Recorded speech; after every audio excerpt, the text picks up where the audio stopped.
Ladies and gentlemen, welcome to another video. In this video, we're going to be talking about how to fix your Snapchat Lens AR not working. So let's get straight into the video, shall we?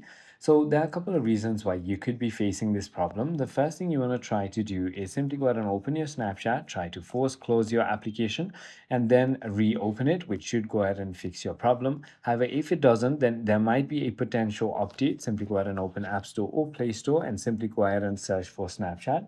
This is where you want to tap on the application, and if there are any updates available, there is going to be an update button. Simply go ahead and click on that. If that is not the case, simply check if you have allowed Snapchat with camera permission. Simply go ahead and head into your settings and then head into your apps on the bottom of your screen and then look for Snapchat.